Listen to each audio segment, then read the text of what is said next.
palabra del Señor, em, dado que vamos el día de hoy a estar expuestos a conocimiento por labios de un hombre de experiencia en el Señor, de experiencia ministerial, y también pues vamos a recibir de la palabra del Señor a través de él. Así que sean todos bienvenidos. Le doy la bienvenida a nuestros líderes nacionales allí conectados y a los líderes distritales. Y vamos a hacer una oración pidiéndole al Señor que, eh, bueno, seamos instruidos y que presentamos nuestros corazones y nuestra atención para que Dios haga lo que Él desea hacer a través de la enseñanza. Dios eterno, gracias te damos por la bendición que nos das de poder estar conectados en esta mañana para recibir, Señor, esta enseñanza que has dispuesto para nuestras vidas y ministerios. Yo te pido, Dios, que tú uses a nuestro hermano Álvaro y que también nos des la atención necesaria para que seamos edificados de una manera bien especial. Gracias te damos por el privilegio, Señor, de conocerte, por la bendición de la salvación y también, Señor, por el gran privilegio de servirte. Estamos listos, estamos dispuestos a conocerte más. En el nombre poderoso del Señor Jesucristo oramos. Amén y amén. Una vez más, sean todos bienvenidos. Vamos a dar lugar entonces al pastor Álvaro Torres. Adelante, hermano. Bienvenido. Oiga, hermano, Álvaro, Dios le bendiga, no lo había visto. Amén. Dios le bendiga igualmente. Y la verdad es que con la vista que tengo ahora, no distingo a todos bien, los cuadritos aquí son chiquitos. Pero los saludo a todos en el nombre del Señor. Que Dios les bendiga y les prospere en todo. La verdad, voy a participar con mucho entusiasmo, con mucho deseo de este proyecto. Me parece excelente y en lo que yo pueda colaborar, pues con mucho gusto y gracias por invitarme. Es un privilegio realmente enseñar la palabra de Dios. Así que vamos a tratar de edificarnos y ubicarnos. Yo creo que de verdad este asunto del ministerio en el momento actual está pasando por un momento crítico. Y creo que los pastores deben ser conscientes de eso. No es un chiste, no es un juego, no es una cosa superficial.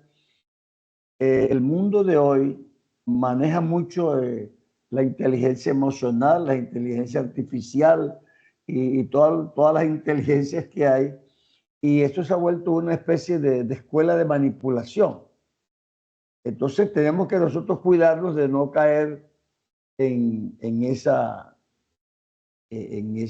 desorden. Así que lo que yo pueda, con mucho gusto, les voy a compartir. Me gustaría comenzar con Eclesiastés 8:1, que dice, ¿quién como el sabio? ¿Y quién como el que sabe la declaración de las cosas?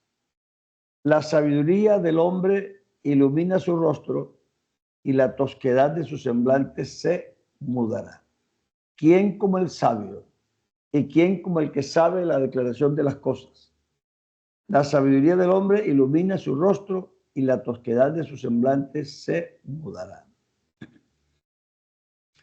El mundo de los humanos es cambiante y cada generación enfrenta su propio desafío. Eso no va a cambiar. Pero a la generación no le es posible desligarse del legado que recibe de la generación anterior. Así que si lo hace, se abocaría a un desastre. El olvidar uno de dónde viene, cómo ha sido, cómo se ha desarrollado, por qué ha llegado aquí, es desastroso. Yo recuerdo hace años que se destituyó un miembro del consistorio, hace muchos años, y entonces un hermano que salió conmigo estaba asustado. Uy, hermano, y esto sí es un problema con este hermano. Yo le dije, ve, hermano, el hombre que no sabe por qué ha llegado a un cargo no tiene identidad. Todos no llegamos al cargo por lo mismo. Hay unos que llegan al cargo porque son muy elocuentes, hay unos que son muy diestros en las escrituras, hay unos que son muy buenos servidores. Y claro, todos esos elementos se conjugan para que una persona llegue. Si yo llego por una razón y creo que es por otra, yo seré un desplazado. Entonces, este hermano había llegado porque era muy buen servidor, muy buen amigo, muy buen compañero, y eso es un punto muy fuerte. Pero no llegó por ser un líder doctrinario. Y para fundar una organización, para ser amigo, hay que tener amigos primero. Si no los tiene, pues los ser amigables no sirve de mucho. Si tú me pones a mí de amigable en un desierto, pues no me sirve porque no tengo con quién ser amigable. Pero si yo soy un pionero y me ponen en el desierto, de pronto yo construyo algo. Entonces, depende por qué llegaste. Esa es tu función. Si no la conoces, si no la sabes, entonces tú eres un desplazado. Y es importante que nosotros sepamos por qué estamos aquí. ¿Por qué soy pastor? ¿Para qué? Y eso tengo que definirlo de verdad, verdad. En el caso de los hermanos que están en Estados Unidos o en el Canadá o en Europa, tienen un problema del que tienen que salvarse. Es por qué se fueron para allá. La persona se va porque pidió asilo, por peligro. Otra fue buscando un mejor futuro. Otra fue buscando un mejor empleo. Otra quería que su familia tuviera cierta... Entonces, claro, todas esas razones que son válidas para cualquier persona son prioritarias en su estructura mental. Y eso cuesta mucho de uno reprogramarse para convertirse de eso en un pastor. Es una lucha permanente. Porque una vez que es pastor, de todos modos quiere conseguir lo que fue a buscar dentro del pastorado. Y el pastorado puede ser que sea otra cosa. Entonces, yo sí les quiero hablar de corazón, porque si verdad queremos enfrentar el futuro y ser los ministros del siglo XXI, primero tenemos que ubicarnos nosotros. Yo fui salvavidas. Y si usted no se pone primero a salvo, usted no puede salvar a nadie. Así que usted tiene que calcular primero lo que va a hacer y estar seguro que usted está salvo. Cómo va a agarrar a la persona, cómo se va a echar al agua, por dónde lo va a coger, por dónde lo va a abordar. En fin, es decir, usted necesita saber todo eso antes. O sea que cuando usted esté haciendo la maniobra, no pierda la vida. Así que, hermanos, esto es más serio de lo que parece y es importante que nosotros nos ubiquemos. Es la persona que olvida a lo que aprendió de la generación anterior tiene amnesia, y la amnesia es una enfermedad que produce angustia. Cuando una persona no puede conectarse con el pasado, ni sabe dónde viene, ni quién es su papá, ni quién es su mamá, él le cae una angustia que lo puede volver hasta loco, puede perder la razón, porque la persona tiene un vacío. No soy nadie, no vengo de ninguna parte. Así que lo más grande que tienen ustedes no es lo que son ahora, sino por qué son ahora así. Y eso se lo deben al pasado. Me guste o no, esa es la verdad.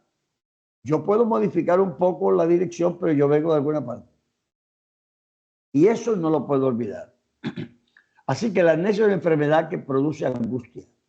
Irremisiblemente, no se puede evitar. Las culturas se forman por la acumulación de prácticas y de creencias de una determinada comunidad. Una comunidad desarrolla unas costumbres, unas creencias, y a medida que esas creencias y costumbres se afirman, entonces se forma una generación. Y esa generación tiene una cultura. Esa cultura es la que va a formar el carácter de las personas, la manera de ser. Ustedes, yo veo que voy allá a Estados Unidos y los hermanos dicen, hermano, lo invito a un estudiante colombiano. Ellos piensan que yo, porque soy colombiano, quiero comer colombiano. A veces no, pero igual ellos piensan así. Y el que le nace un hijo allá, quiere meterle en la cabeza que él es colombiano, que el niño no es colombiano, y no va a ser. Pero el papá y la mamá, que sí tienen un pasado conectado a Colombia, ellos quieren que sea, o si es mexicano o hondureño, lo que sea, a comer pupusas o a comer arepas o a comer lo que sea. Entonces, eso es muy fuerte. Yo fui misionero en Europa por 12 años y descubrí que la muralla más poderosa que existe en una comunidad es la cultura. Hermano, eso la gente dice sí, sí, sí, y cuando van a actuar es como si dijeran no, no, no. Así que vamos a enfrentar esta verdad, porque si no la enfrentamos, nunca seremos lo que tenemos que ser en el siglo XXI. Nunca. Nosotros Dios nos puso aquí y debemos ser muy conscientes de lo que somos, de lo que Dios quiere que seamos y para dónde vamos. Si no, para nada estamos hablando. Yo me doy cuenta de esto. Yo cojo el libro de Éxodo y arranco con una historia en la que un señor muy importante se murió. Murió José y toda aquella generación. Y se murió el faraón también. Y subió otro faraón que no había conocido a José.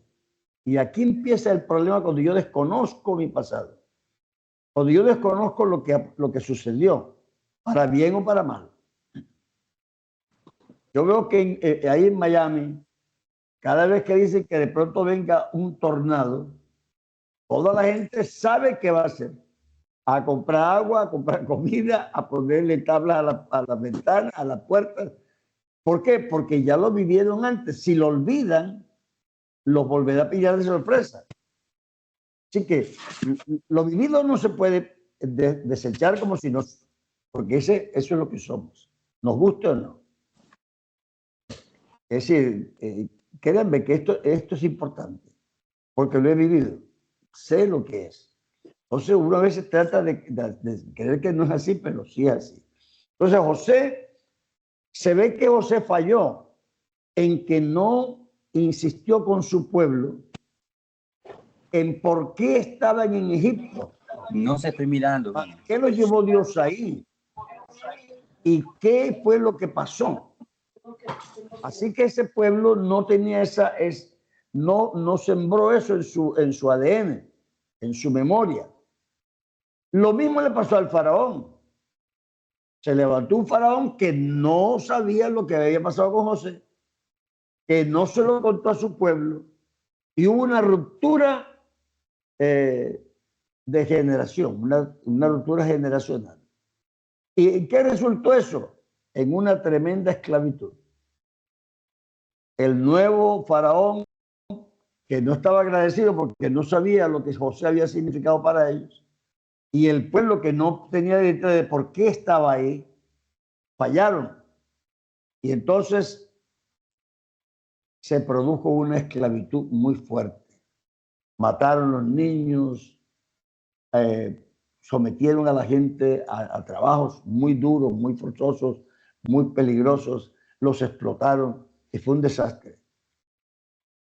Cuando yo termino la historia de los que entran a Canaán, me encuentro con que Josué también se murió, porque todo el mundo se muere. Y murió Josué y toda aquella generación. Y se levantó una generación que no había conocido las obras de Jehová. Ustedes recordarán ese versículo que les gusta tanto, de Deuteronomio 6, ¿verdad? Oye Israel. Pero ese oye Israel no parece que Dios es uno solamente. Es porque viene argumentando desde el capítulo 4 que Jehová era un Dios extraordinario, que hizo maravillas, que hizo cosas extraordinarias y que ellos no debían olvidar eso.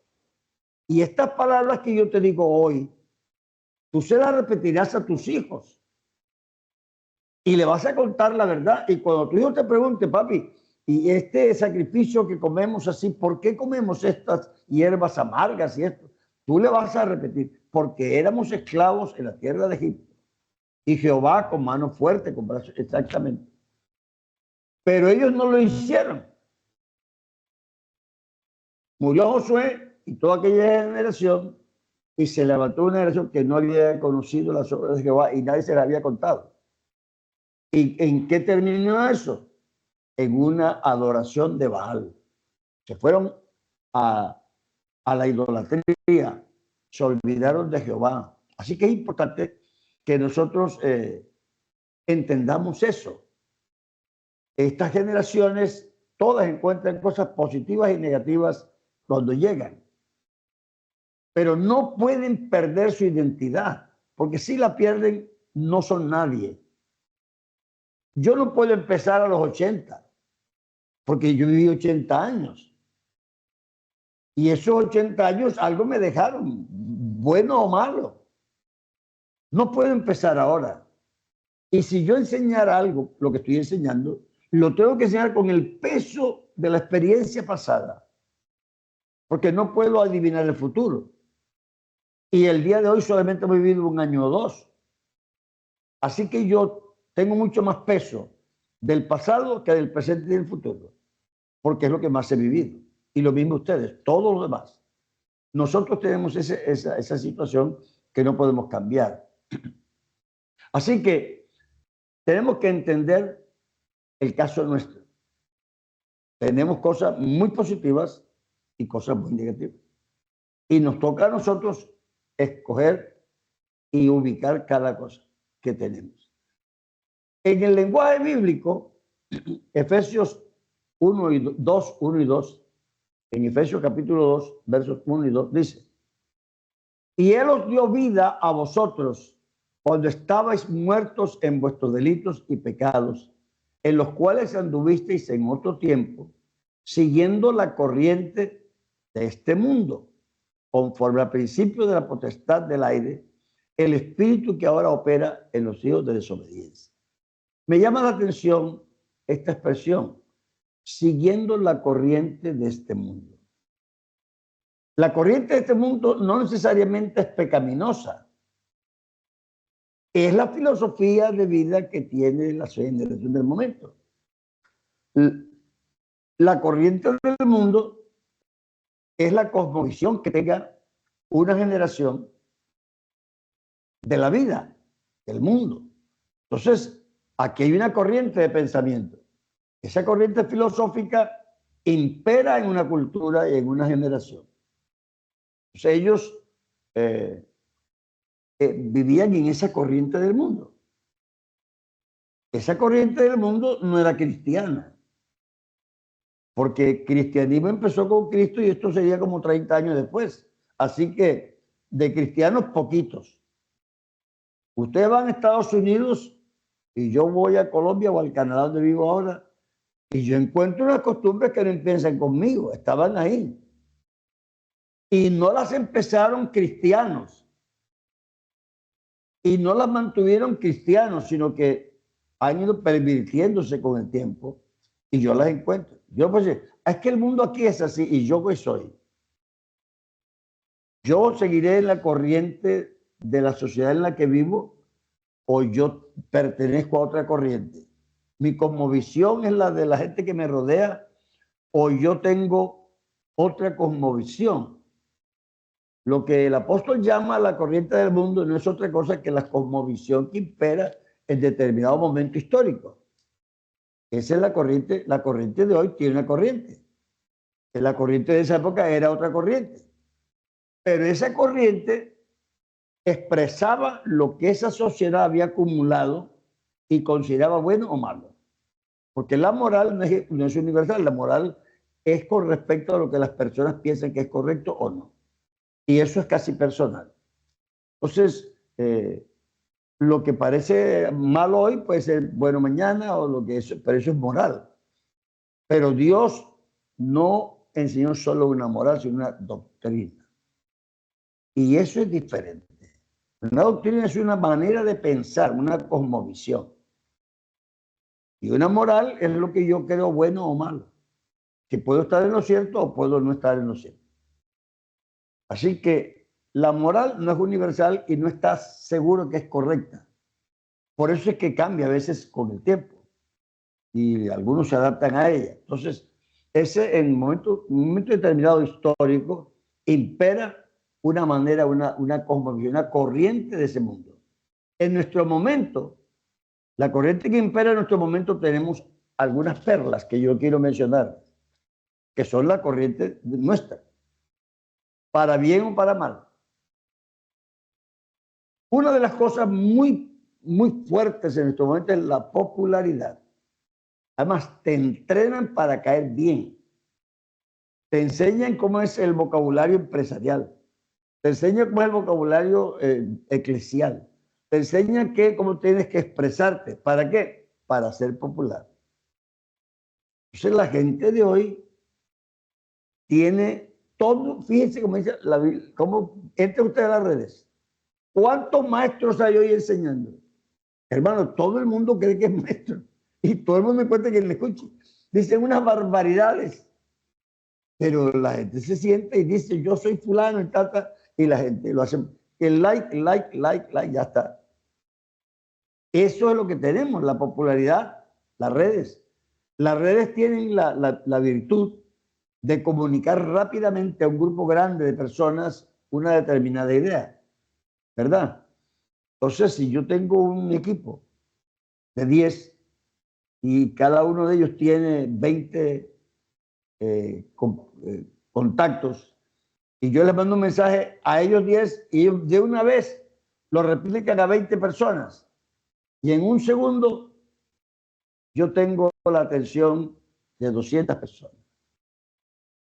Y si esos 200 tienen 3 o 4, ya va por 6.000 y por 5.000. La popularidad que hoy impera es una tentación muy grande. Yo veo cada vez que escucho los programas, la gente siempre está pendiente. Tenemos tantos aparatos conectados y dentro de cada aparato hay 2 o 3 personas. Entonces, si son 10.000, son 30.000. Y bueno, sí está bien que lo escuchan 30.000, pero tú no sabes ni quién son esos 30.000. No sabes si están bautizados, no sabes si van a la iglesia, no sabes si están casados, no sabes si ven adulterio, no sabes si son ladrones, no sabes si son drogadictos. Tienes 30.000 personas que te escuchan y a ti te satisface eso. Entonces, claro, eso hoy día no tiene discusión. Hermano, es que gracias a Dios pusimos el programa y había tantos conectados. Eso da como 30.000 personas y te parece una gran cosa. Bueno, algo es algo, pero no tiene el valor que la gente le está dando. Porque depende a lo que nosotros le estamos apuntando. Es lo que yo pretendo con la predicación. Me va a decir si tener 30.000 likes es lo que yo busco. Entonces, la popularidad, las redes, el concepto de éxito. Vea, me perdonan, pero estamos entre compañeros. Yo me encuentro con una persona y pregunto por alguien. El pastor está amigo, que se le está yendo bien. Los ingresos le han subido cantidad. Entonces piensa que el que le está entrando mucha plata, eso es que tiene éxito. Bueno, depende a cuál éxito se refiere. Si es financiero, sí, ¿verdad? No, es que, hermano, le ha subido la asistencia. Bueno, sí, también. Pero ¿por qué le ha subido la asistencia? Le bajó el estándar a la predicación, hace programas de entretenimiento, invita a cantantes populares, pone música de la que gusta, no invita a Dios al culto, sino a la gente. Entonces, bueno, él tiene éxito, pero el concepto de éxito no es el cristiano. Si tú sales para, digamos aquí, Santa Marta, desde Barranquilla para Santa Marta, y llegas a Cartagena en menos tiempo del que debieras, tú dices, ¿tuve éxito o fracasé? Bueno, tuve éxito porque fui más rápido, pero fracasé porque no llegué donde iba. Yo empecé a ir para Santa Marta y llegué a Cartagena. Entonces tienes que saber qué es lo que tú te proponías.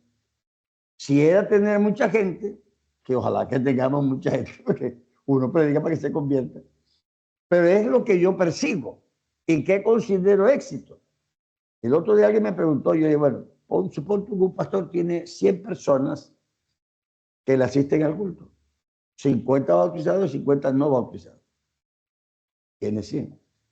Ese año bautizó 30 nuevos, pero le bajó la asistencia a 90. ¿Tuvo éxito o fracasó? Depende de lo que él buscaba, ¿cierto? Si buscaba que se convirtiera la gente a Cristo, tuvo un gran éxito.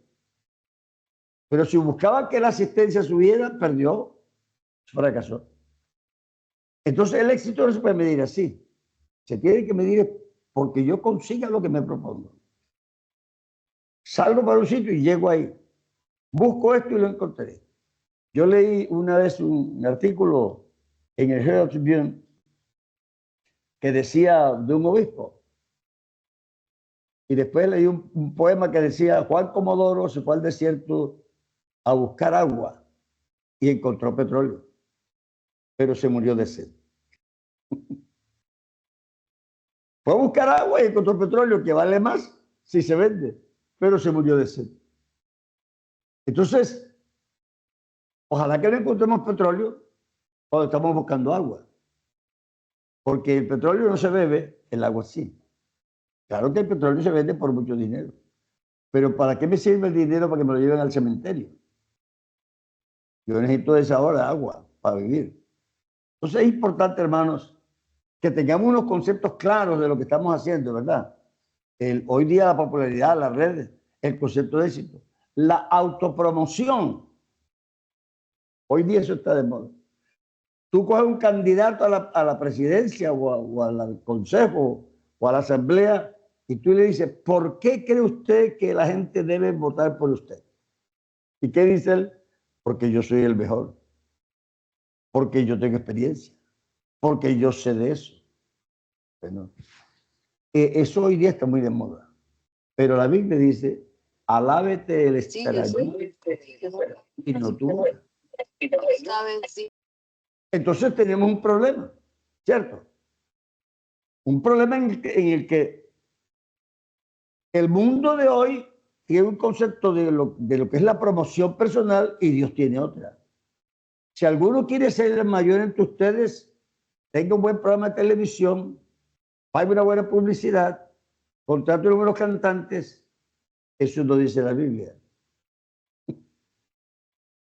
Si alguno quiere ser el mayor, sea como el menor y sírvale a los otros. Eso no suena al día. Eso para nosotros hoy no suena. Hay que cree que soy su sirviente. Sí, ojalá que fueras. Pero nadie quiere ser sirviente. Entonces, la autopromoción, el humanismo. Ve, hermano, el humanismo no es hecho poder por Italia. Y es una doctrina atea. Una doctrina contraria a la voluntad de Dios. Entonces, no, yo necesito mi espacio. Yo necesito mi espacio. Eso dicen los matrimonios de ahora. La esposa dice, me vas a absorber, yo necesito mi espacio. El marido dice, yo también necesito mi espacio. Pero Dios dice, será una carne. Será una carne. ¿Ah? Mi tiempo, mi dinero, mi cuerpo. Yo no conozco, la única historia que conozco de una mujer que se embarazó sin marido fue la de María. Las otras necesitaban un marido para embarazarse. Entonces ella dice, es mi cuerpo. Sí, pero lo que llevas adentro no es tuyo. Es mitad y mitad. ¿Quién te autorizó a votar lo que no es tuyo, sin permiso? Ah, pero hoy día se dice, no, es que la mujer tiene el derecho sobre su cuerpo. Y sobre los espermatozoides de esa gente. Entonces, nos suena bien, pero eso es una discriminación. Y Dios no lo ve así. Dios dice, será una carne. Aquí no hay mitad y mitad, será una carne. Punto. Entonces, mi tiempo, mi espacio, mi dinero, mi cuerpo, todo eso es humanismo. Mis derechos. Yo tengo derecho. Sí, tienes derecho, pero te aferras tanto a eso que no importa el derecho del otro. Por tal que el mío me lo dé, ya está. Yo parqueo aquí porque quiero, y si otro no puede, pues no pueda. No pasa nada, con tal que yo esté bien. Entonces, hermanos, estamos frente a estas realidades que son de nuestro siglo XXI. Y nos tocó ser pastores de nosotros en el siglo XXI. La cosa es cómo vamos a confrontar, cómo vamos a abordar nuestra profesión desde el punto de vista de esta corriente que hay. La información. Hoy día hay información de todo, lo que usted quiera. Pero también hay la emulación, que es la imitación de otros. A mí me extraña, yo veo a los pastores hablando y me siento en otra iglesia. Parece que no fuera la nuestra. Hablan como la televisión. Declaro, yo declaro, amarro. No sé, nosotros nunca usamos esa terminología. Eso lo aprendieron en televisión, en radio, de personas que no son de nuestra iglesia. Nosotros no aprendimos así. Entonces la persona dice, no, es que la palabra tiene poder. Sí, pues la palabra, esos son los orientales que piensan así, el poder del pensamiento positivo. Nosotros creemos que la palabra que tiene poder es la palabra de Dios, porque Dios es poderoso para hacerla cumplir. Así que si Dios dice mañana llueve, llueve porque Él dice que va a llover, ya está. Pero no así con nosotros. Entonces, tenemos una cantidad de imitación. Hacemos el culto igual, hacemos las canciones iguales, todo es igual con tal de que no quedemos mal. Entonces, hay cosas que no son de por sí malas, pero van desdibujando la personalidad, van desdibujando al hombre. Es decir, si ustedes me ven a mí y yo cambiara de peinado a los 81, usted dice, ¿qué le pasó al hermano Álvaro? Porque es raro que un hombre que tiene su personalidad definida ande buscando su peinado nuevo. ¿Para qué? ¿Qué pretende con eso? Sí, llamar la atención, verse más moderno, verse más bonito, tener más aceptación. ¿Qué será lo que busca? Bueno, algo busca. Puede que no sea tan malo lo que busque, pero lo raro es que él no tenga ya una personalidad definida. ¿Qué tal yo a esta edad? Es decir, dice, oye, pero es que el hermano ya no parece el mismo. En cambio, usted me dice, ahí está igualito, se peina igual. Bueno, porque ya no es porque mi peinado sea santo, sí, porque ese ya mi presentación. Ya no estoy buscando, ya soy un muchacho, ya soy un hombre ya hecho. Pero la emulación trae muchos problemas en el ambiente que vivimos. Yo en ese sentido, tengo que reconocerlo, fui rebelde. Yo nunca me quise parecer a nadie de la sociedad moderna, nunca. Casi iba en contravía. Eso es una cosa que tenía yo. Puede ser que no sea buena o mala, pero así era yo. Hermano, basta que el mundo lo tenga para que yo no lo quiera tener. Ya, no me quiero parecer a ellos en nada. Pero hay gente que al contrario, le parece que si no se parecen están como desplazados. Bueno, entre estas cosas que son buenas o malas, que no todas todas no lo son, es importante que nosotros sí definamos qué es lo que yo quiero ser, qué es lo que yo pretendo, qué es lo que yo represento. Porque estoy en el siglo XXI con un montón de cosas, pero tengo que escoger. En el siglo XXI hay una cosa, tú vas a la tienda y hay ropa de todas las clases. Así que si tú coges una loca, no es porque eso es lo que se venda, es porque te gusta. Porque tú puedes comprar ahí mismo otra ropa. Esta corbata no es vieja, la corbata es moderna. Así que puede comprar esta o puede comprar otra cosa, ¿verdad? Pero, ¿por qué escogí esto? Por alguna razón que tiene que ver con mi personalidad. Así que si tú tienes unos zapatos, unos pantalones, una camisa o lo que sea que tú compres, no digas que, es más, que eso es lo que se vende ahora, no, es que tú escogiste eso. Porque en la tienda había 10 modelos y tú cogiste ese modelo. Claro que hoy día salen en las redes que no juzgas a las personas por la ropa, o por la apariencia. Bueno, la apariencia tiene algo que ver. Hay una anécdota famosa en Estados Unidos del presidente Lincoln. Lincoln ganó la presidencia y un amigo lo llamó. Le dijo, hombre, tengo un amigo que necesita trabajo, ¿será que puedes colaborar? Dice, sí, mándamelo, yo creo que puedo. Y se lo mandó. Bueno, Lincoln lo entrevistó. Ya digo, ya te llamo. Entonces el otro le habló al presidente y dijo, bueno, ¿qué pasó con mi amigo? Lo entrevisté, sí, lo entrevisté. ¿Le diste trabajo? Dice, no. ¿Por qué? Dice, porque no me gustó su cara.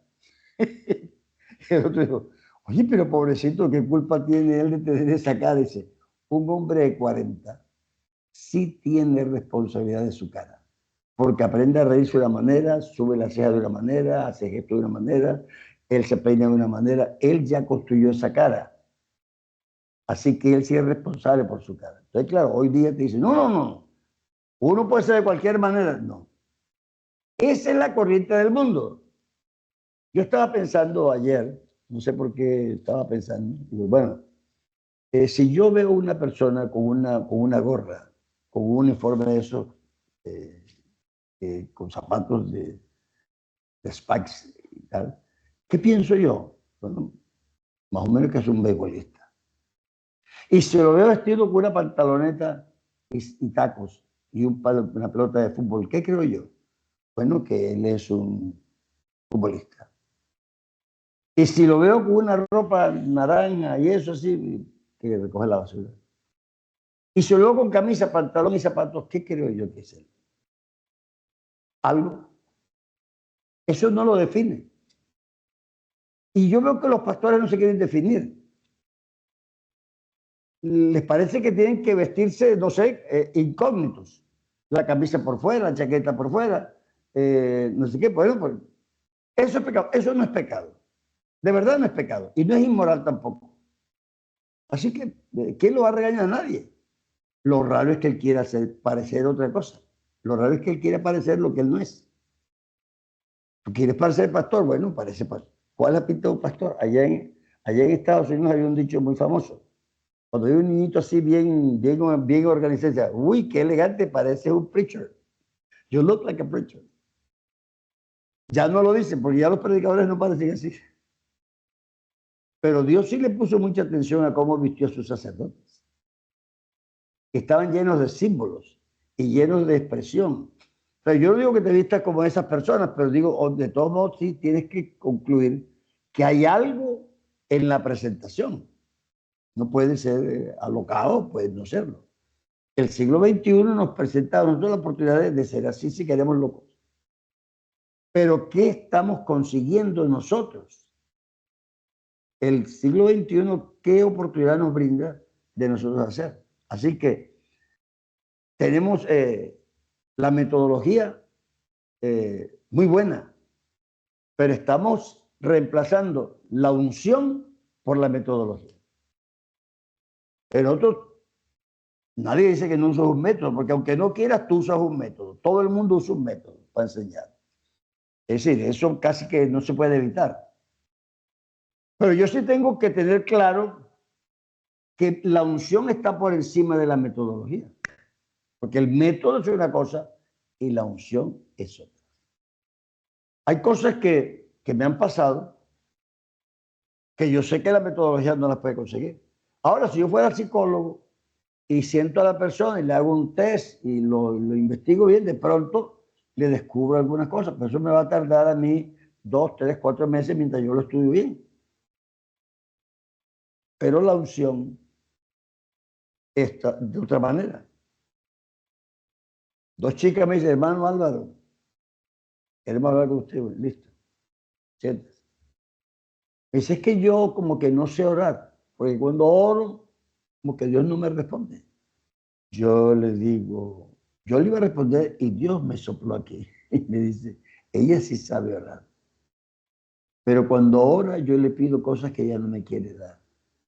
Yo me la quedé mirando y me eché a reír. Y le dije, no, tú sí sabes orar. Pero es que cuando ora, Dios te pide cosas que tú no le quieres dar. Y cuando ella aspiró para decirme algo, yo le dije, tú tienes un novio, ¿verdad? Y cuando fue a aspirar a la otra, digo, tu novio es casado. Y la otra dijo, ah, cuéntale todo, ya cuéntale. Bueno, eso no es metodología. Un psicólogo de pronto puede usar métodos y más o menos sacar la conclusión, eso le va a tardar. Pero no todos somos psicólogos, pero sí todos somos pastores. Entonces necesitamos un método que no sea el de la psicología, porque para eso hay que ir a la universidad a hacer una carrera para eso. Y todos no nos gusta hacer eso. Ni todos servimos para eso. Pero todos podemos ser inspirados por el Espíritu en el momento dado y Dios puede darnos la palabra de sabiduría. Entonces, la corriente del mundo va en una dirección y la nuestra va en otra. Y eso no va a cambiar aunque sea el siglo 40. Nosotros necesitamos algunas cosas, las hemos adoptado. Tenemos videobeam, tenemos proyectores, tenemos todo. Y nadie nos va a condenar por eso. Pero yo no puedo dejar de entender que yo soy un hombre espiritual y que tengo una dimensión que sobrepasa la academia y que sobrepasa la metodología. Y parece que nos hemos propuesto es llegar al culto y romper una vasija y entonces predicar sobre las vasijas rotas. Bueno, eso no es que sea malo, ni está maluco. Está bonito, pero es un método. Si tú confías solo en eso, tú estás mal. Ahora es posible que alguno use alguna de estas cosas objetivas que se pueden usar, pero que no olvide que su profundidad no está en eso. Él tiene una profundidad que es espiritual y que el Espíritu Santo puede hacer cosas que uno no sabe hacer. Un hombre entra a la iglesia y era pastor y yo no lo había visto nunca. Le di la mano y le solté una parrafada que yo no hubiera soltado a nadie porque uno le respeta a la gente. Pero no sé todo lo que le dije. Y me dijo, eso se lo mostró Dios, ¿verdad? Porque estaba en orgías, estaba en cosas sexuales en la universidad, una barbaridad. Entonces, además que uno no se atrevería a hacer eso por naturaleza, porque uno respeta a las personas, la psicología tampoco viene llevada a eso, ni yo soy psicólogo. Pero el Espíritu Santo en 2 minutos lo arregló. Entonces es importante que no que voy a echar la metodología a la basura, porque sirve para muchas cosas. Pero lo que yo no puedo es olvidar lo que yo soy. Aunque esté en el siglo XXI, yo soy un ministro que cree en la unción del Espíritu Santo. Entonces Dios hace una advertencia, porque Dios nos advierte, hermanos. Y ojalá que nosotros tomemos estas advertencias como vienen de parte de Dios.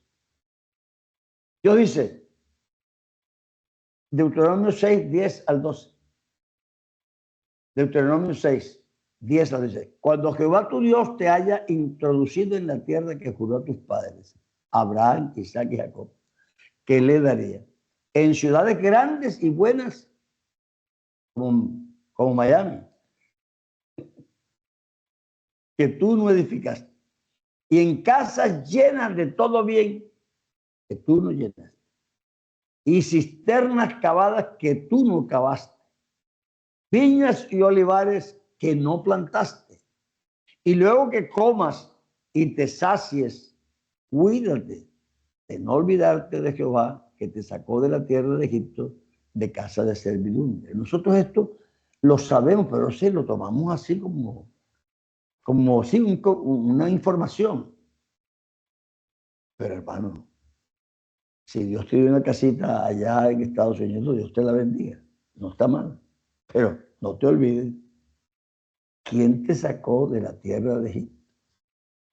No te olvides, porque es que tendemos esa tendencia. Y el Señor se lo advierte al pueblo antes de entrar. Te voy a dar una tierra linda, casas que tú no hiciste, viñas que no plantaste, graneros que no llenaste. Te voy a dar todo eso, pero por favor, hay un peligro, no te olvides de mí.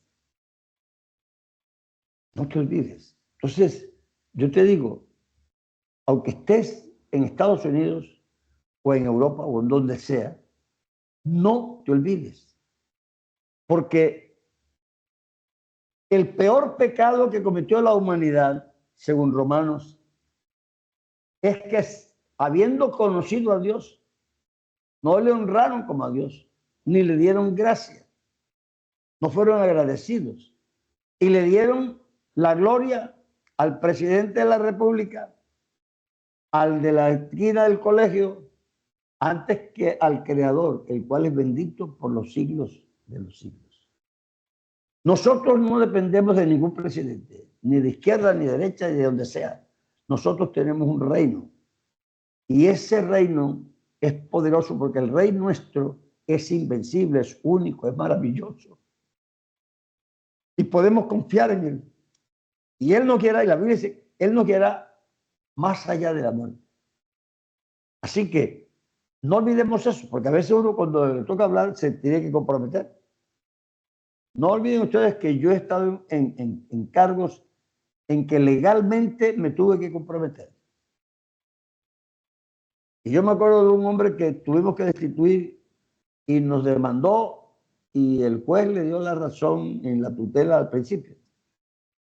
Y él me forzó, y yo dije, mira, yo no tengo conciencia para ponerte de pastor a ti. Así que aunque me meten a la cárcel, yo prefiero ir a la cárcel, porque no tengo la conciencia de poner a un hombre que le quitó a la mujer a otro y ponerlo de pastor. No soy capaz de hacer eso. Prefiero que me pongan preso. No me da vergüenza ir a la cárcel por tener principios. Entonces yo creo que nosotros sí tenemos que tener una identidad muy definida, porque somos la voz que clama en el desierto. Y si nosotros nos callamos, ¿quién va a hablar? Nosotros somos los que Dios puso aquí en este momento. En este momento histórico estamos aquí. Dice Judas, el verso 11, ay de ellos, porque han seguido el camino de Caín. Ve, hermanos, como nosotros somos tremendistas, cuando habla del camino de Caín, hermano, aquí nadie está asesinando a otro. Eso, pues, gracias a Dios, somos malos, pero no tan malos. Pero no hilemos las cosas así, porque Jesucristo hizo el hito y infinito. Y mira lo que dice Mateo 5, 21 y 22. Mateo 5, 21 y 22. Oísteis que fue dicho a los antiguos, no matarás. Y cualquiera que matare será culpable de juicio. Pero yo os digo que cualquiera que se enoje contra su hermano será culpable de juicio. Y cualquiera que diga necio a su hermano será culpable ante el concilio. Y cualquiera que le diga fatuo quedará expuesto al infierno de fuego. Así que fíjate tú la dimensión que da Cristo aquí al mandamiento de no matarás. No se trata de asesinar físicamente, pero Cristo le da una dimensión muy, muy pertinente para nosotros, que no cogemos una pistola para matar a otro, pero dice aquí, cualquiera que se enoje contra su hermano será culpable de juicio. Y cualquiera que diga necio a su hermano será culpable ante el concilio. Y cualquiera que le diga fatuo quedará expuesto al infierno de fuego. Así que esta dimensión del no matarás sí nos toca a nosotros. Aunque no salimos con una quijada a matar a alguien, ni cogemos una pistola para matarlo, y no seríamos capaces, gracias a Dios. Pero en cambio sí criticamos, sí dañamos, sí decimos necio al hermano, sí nos airamos contra él, sí le negamos hasta el saludo a veces. Y entonces aquí cae el mandamiento de no matarán. Así que no seamos por el camino de Caín, que mató a su hermano. Y aunque a nosotros nos parezca como una comparación casi grotesca, hermanos, que aquí gracias a Dios no matamos a nadie, así es que Cristo dijo que no. Pero que hay cosas equivalentes y graves. Así que es muy grave para nosotros. Y se lanzaron por lucro en el error de Balaán.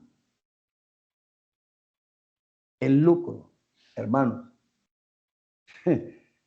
La iglesia es sin ánimo de lucro, pero los pastores no. Esa es la organización. Entonces yo, Álvaro Torres, tengo que ponerme frente a mí si realmente tengo ánimo de lucro o no. Eso lo tengo que decir yo, porque casi nadie conoce mi corazón, sino Dios. O sea, eso no es que yo diga tú o el otro, no. Acá que cada quien, como dice la Santa Cena, júzguese cada uno a sí mismo, ¿verdad? Y cada uno saque la conclusión. Hay un verso en 1 Pedro 5:2, dice, escucha esta fraseología, 1 Pedro 5:2, apacentar la grey de Dios que está entre vosotros, cuidando de ella, no por fuerza, sino porque te obligue, sino voluntariamente. No por ganancia deshonesta. La palabra sino es controvertible, es decir, es lo contrario a yo lo hago con ánimo pronto o lo que hago es ganancia deshonesta. Eso es lo que dice ese versículo. Entonces yo digo, el pastor que dice, no, hermano, es que la gente molesta mucho. Ahí viene ya, no dejan de descansar, ahí viene otra vez. Oye, si no te gusta ser pastor, no seas pastor. Pero no hagas eso como sin ánimo. Ahí dice, con ánimo pronto, o si no, es ganancia deshonesta. Es importante que yo me dé cuenta que a veces hay principios que no quiero tener en cuenta, pero que si quiero ser un ministro, en este momento es cuando más la sociedad necesita que el ministro brille por lo que él es, porque no se encuentra gente ya de esa clase. La gente se ha pervertido tanto que lo poquita luz que queda es la nuestra. Y si nosotros perdemos el sabor, ¿quién va a salar la tierra? Nadie. Así que es importante que nosotros mantengamos eso. Dice 2 Timoteo 2:4, ninguno que milita se enreda. Vea que no dice se enrede, sino que ninguno se enreda. Ninguno que milita se enreda en los negocios de la vida. ¿Por qué no se enreda? ¿Por qué él decide no enredarse? Para poder agradar a aquel que lo tomó por soldado. Ese es el problema. Yo quiero agradar a aquel que me tomó por soldado. Y entonces prefiero no enredarme en negocios. Yo creo que los pastores tenemos en eso una situación que amerita que uno la piense, ¿verdad? Yo tengo un ahorrito. Bueno, ¿qué hago con ese ahorro? No lo voy a votar, si es la bendición que Dios me dio. Pero tengo derecho a conservarla y si puedo aumentarla, me parece una buena administración. Pero aquí no dice que no hagas eso, sino que no te enredes. Entonces, búscate algo en lo que tú inviertas que no te enredes. Te compras un terrenito hoy que vale 20 y mañana puede ser que valga 25, 30, ganas 5, 10. Otro de pronto gana más, pero tú tienes una decisión de no ser con ánimo de lucro. Aunque algo ganas, no vives para eso. Eso está bien. No creo que lleguemos al extremo que una persona no pueda hacer crecer sus ingresos. Sí, pero hermano, es que dice que no se enreda. En otras versiones te da claramente, dice, el soldado que está en la guerra no tiene tiempo para enterarse de más nada. Él está en la guerra y eso es. Entonces, pensemos bien. No vamos a extremos de ningún lado, pero sí tenemos que ser conscientes de lo que somos, de lo que yo quiero hacer. Fuente de ganancias, 1 Timoteo 6:5. Disputas necias de hombres corruptos de entendimiento y privados de la verdad, que toman la piedad como fuente de ganancia.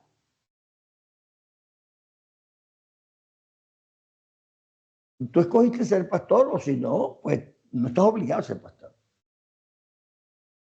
Pero Pablo dice, si yo predico el evangelio, de buena voluntad, tendré recompensa. Pero si lo hago de todos modos, por obligación, tomo el mandamiento, me ha sido encomendado. Es decir, estoy obligado, pero no lo hagas por obligación. Hay otras fuentes de trabajo. Pero nosotros somos ministros y no tenemos la verdad como fuente de ganancia, ni la piedad. Porque eso no es para eso, es para otra cosa. Y perecieron en la contradicción de Coré. Hermano, esto es un problema. La gente se molesta que otro tenga un don o que Dios lo escoja para algo, y entonces se vuelven enemigos gratuitos. No sé, uno ya que vivió la vida, yo doy por vivir mi vida ya. Yo listo, ya viví. Pero uno ve que una persona con quien uno nunca ni siquiera tiene una discusión, por detrás le hace enemigo. ¿Y por qué? No seamos así nosotros. Seamos transparentes de verdad. Yo creo que tenemos mucha responsabilidad los que en este último siglo nos está tocando ser pastores. Porque hoy día hay tanta imitación que francamente se enreda cualquiera. Así que pidamos al Señor que nos guíe en todo para que nosotros podamos hacer bien. No todo en este mundo es negativo, pero estas cosas sí Dios nos dice, tengo una advertencia, cuídense de esto, cuídense. Y cuando dice cuídense es porque todavía no hemos caído ahí. Pero se ve que hay la posibilidad, entonces antes que caigamos, Dios nos está diciendo, no caigan ahí, manténganse aquí, que esto es lo correcto. Hay grandes posibilidades de los medios de comunicación de nuestros días. A mí la comunicación siempre me ha gustado. Desde que estaba joven yo tenía cámara de Super 8, tenía proyector de diapositivas de Kodak, carrusel, tenía proyector de películas. Me gustó mucho eso. Pero hermano, lo que no podemos es pegarnos nosotros como si eso fuera la solución. No, eso son cosas que existen y se pueden usar. Pero nunca por encima de lo que Dios da. Hay grandes posibilidades de los medios en nuestros días.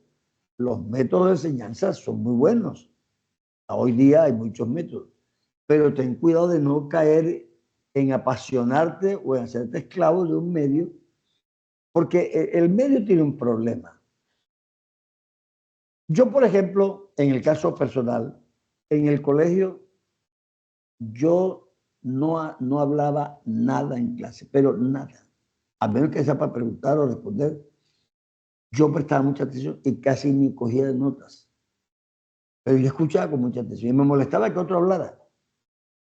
Yo era muy auditivo. Cuando fui secretario de actas, yo empecé a hacer las actas casi a la letra lo que decían las personas. Es decir, porque me acostumbré a esa facilidad. Bueno, a todos no les va así.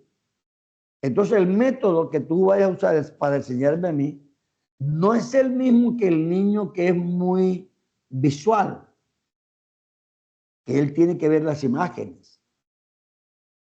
Entonces, ese es otra persona. Entonces, el método es bueno, pero el alumno también tiene que ser adaptable a ese método. Así que no se puede hablar de métodos que sean como infalibles, porque no existen.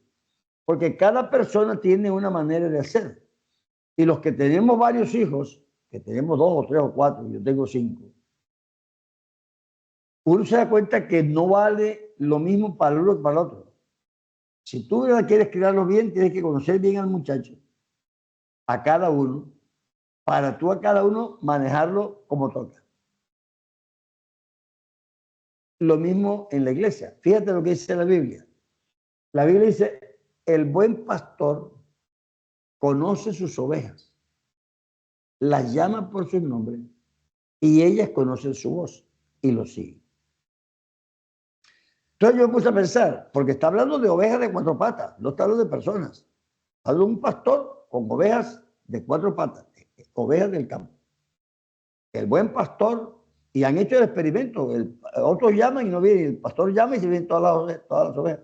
Eso lo he visto yo por ahí en internet que lo han hecho. ¿Cuál es el nombre de una oveja? ¿Cómo voy yo para llamar a una oveja por el nombre que no se llama Lola, ni se llama Margarita, ni Torcuata? No se llaman como las personas. Jesucristo usaba ese método con las personas. A Pedro lo llamó cabeza de piedra. A Juan y a Jacobo atronados. Al otro el medio. ¿Te das cuenta? Que tenían apellidos. Tenían sobrenombre. Porque los conocía. Si tú quieres ponerle un nombre a una oveja, es porque tienes una relación con ella tan cercana que la conoces. Ahí viene la pedigüeña. Ahí viene la consentida. Ahí viene la preguntona. Ahí viene la que no se puede tocar. Ahí viene la llorona. Tú las conoces. Si las conoces bien y le pones sus nombres, tú eres su pastor. Y ellas oyen tu voz y te siguen. Por eso cuando a una persona le quitan una oveja, no, que el pastor tal se llevó una oveja, es un testimonio contra el pastor que se dejó quitar la oveja. Porque esa oveja se fue detrás de la voz de otro pastor ajeno. Lo que quiere decir que no conocía la voz de su pastor. Porque si hubiera conocido la voz de su pastor, ella sigue la voz de su pastor. Así que procura conocer tus ovejas y que te conozcan la voz y verá que no se te van. No, yo a mi pastor no lo dejo. Yo voy allá y él me escucha y me da consejos. Y me ha dado unos consejos que me han servido mucho. Y es muy amable conmigo y me trata bien. Así que cuando te digas, no digas que te llevaron una oveja porque es vergonzoso. ¿Qué le ofreció el que yo no pude dar? ¿Qué le dio que yo no pude? Entonces es importante que nosotros entendamos lo nuestro. Hay métodos, pero el método hay que adaptarlo también al tipo de personas. Yo voy a hablar hoy con pastores, ¿verdad? Pero es posible que mañana pueda hablar con niños. ¿Tú crees que hablaré lo mismo? ¿O de la misma manera? No. El método puede ser aceptable, pero el niño no entiende así. Entonces yo tengo que saber que si voy a hablar con mujeres, son mujeres.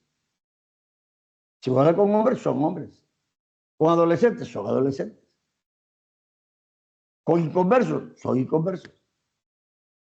Yo trabajé en un barrio de invasión con gente tesa, pero uno aprende cómo caminar por ahí, cómo hablar con la gente, cómo comportarse y no se mete nadie con uno. Casi que uno se vuelve invisible. Pero si tú no te acostumbras a ese método y no usas una manera, te van a percibir. Es más, es que esa gente es rebelde y mala y me atacan. Claro que tú llamas la atención. Dile al Señor que te dé sabiduría para comportarte ahí.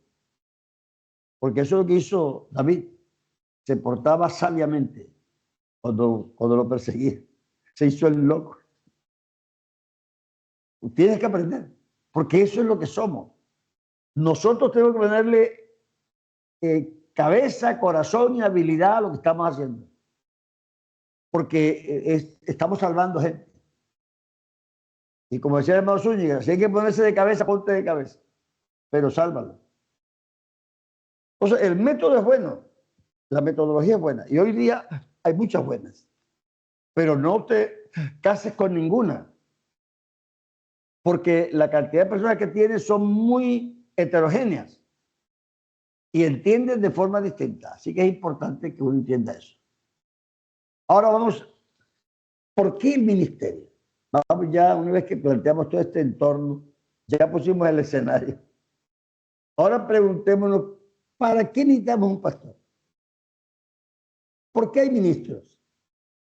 Algo es que yo soy ministro porque la gente busca a alguien elegante, con buena presentación, que hable bonito. No te eches esos piropos, que así no es. ¿Por qué se necesita un ministro? ¿Por qué existes tú como pastor? Y es bueno que lo sepas porque si no, no tienes derecho a existir. Tú debes ser pastor por la razón que la Biblia dice y si tú llenas ese perfil. Si no, puedes dedicarte a otra cosa. No es pecado. Pero si voy a ser pastor, debo entender por qué existen los pastores. Jeremías 8:22. Dice, no hay bálsamo en Galaad, no hay allí médico. ¿Por qué pues no hubo medicina para la hija de mi pueblo? Mateo 9:36. Y al ver las multitudes, tuvo compasión de ellas, porque estaban desamparadas y dispersas, como ovejas que no tienen pasto. El planteamiento que tenemos en estos versos es que hay una enfermedad, hay un enfermo que no ha sido curado, existe la cura, pero él no lo sabe. Necesita un medicamento, pero no hay quien le aplique la medicina. Entonces él se dice, bueno, es que no hay bálsamo en Galaad. No hay médico ahí. ¿Por qué la enfermedad de mi pueblo no ha sido sanada? ¿Por qué no? Lo que se hace después de un desastre es que uno mira lo que pasó, se evalúan los daños y se diagnostica un tratamiento. Tú vas y mira lo que pasó. Oye, hermano, un desastre ya, un tornado. Tú no vas a llevar ayudas así, tú vas primero allá y miras qué pasó. Se cayeron las casas, se quedó sin luz, se dañaron las tuberías de agua, lo que haya pasado. Y una vez que tú tengas el diagnóstico de lo que pasó, tú vas a ofrecer una solución, ¿verdad? Eso es lo que pasó con Dios. Esto no es una cosa accidental, ni es una cosa religiosa de por sí. No, aquí había un problema, hubo una evaluación y se sacó la conclusión de qué se necesitaba para resolver ese problema. Entonces, Génesis 6:5 dice, y vio Jehová que la maldad de los hombres era mucha en la tierra y los designios de los pensamientos del corazón de ellos era de continuo solamente el mal. Así que Dios mira lo que pasó después del huerto y evalúa y dice, no, aquí no hay nadie. Ese corazón de esta gente va de continuo al mal. ¿Qué vamos a hacer? Isaías 1:5 y 6. ¿Por qué querréis ser castigados aún? Todavía os rebelaréis. Toda cabeza está enferma y todo corazón doliente. Desde la planta del pie hasta la cabeza no hay en él cosa sana, sino herida, hinchazón y podrida llaga. No están curadas, ni vendadas, ni suavizadas con aceite. Fíjate la evaluación que se está haciendo para poder ofrecer una solución.